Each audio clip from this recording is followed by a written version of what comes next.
Par-dessus tout, nous nous répondons les uns aux autres avec amour, non pas par sentiment, mais par un acte de sacrifice désintéressé et conscient, qui reflète l'amour du Dieu qui nous a aimés et s'est donné pour nous.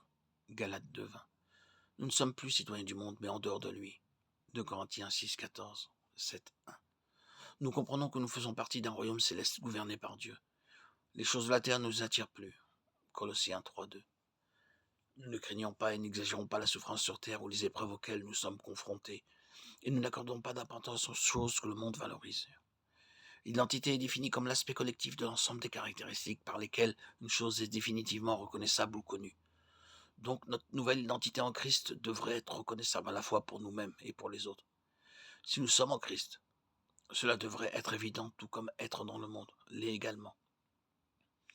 Une définition de l'identité du chrétien est la qualité ou la condition d'être le même que quelque chose d'autre.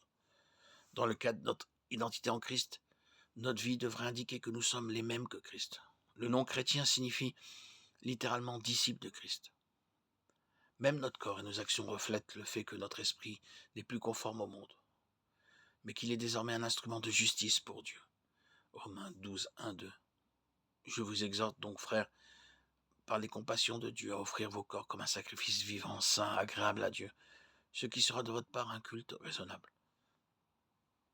Ne vous conformez pas au siècle présent, mais soyez transformés par le renouvellement de l'intelligence, afin que vous discerniez quelle est la volonté de Dieu, ce qui est bon, agréable et parfait. Ne livrez pas vos membres au péché comme des instruments d'injustice, mais offrez-vous vous-même à Dieu comme étant passés de mort à la vie, et offrez vos membres à Dieu comme des instruments de justice. Et notre nouvelle perspective du royaume signifie que nous comprenons que notre ennemi n'est pas les gens qui nous entourent, mais les forces spirituelles qui s'efforcent d'empêcher les gens de connaître Dieu. Éphésiens 6:12. Car nous n'avons pas lutté contre la chair et le sang, mais contre les dominations, contre les autorités, contre les princes de ce monde de ténèbres, contre les esprits méchants dans les lieux célestes. Tout cela est l'idéal, le caractère d'un disciple mature de Christ. L'une des plus grandes bénédictions concernant notre identité en Christ est la grâce qui nous est donnée, afin de grandir dans la maturité spirituelle qui reflète vraiment notre nouvelle identité. Philippiens 1:6. Et je suis persuadé que celui qui a commencé en vous cette bonne œuvre la rendra parfaite pour le jour de Jésus-Christ.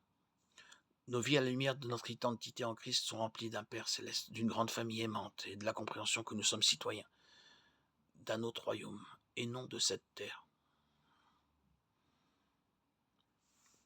Notre identité en Christ est avant tout une identité nouvelle. Nous sommes de nouvelles créatures en Christ. Dans notre nouvelle identité en Christ, nous ne sommes plus esclaves du péché, mais nous sommes réconciliés avec Dieu. Romains 5:10. Car si lorsque nous étions ennemis, nous avons été réconciliés avec Dieu par la mort de son Fils, à plus forte raison maintenant que nous sommes réconciliés, serons-nous sauvés par sa vie. Amen.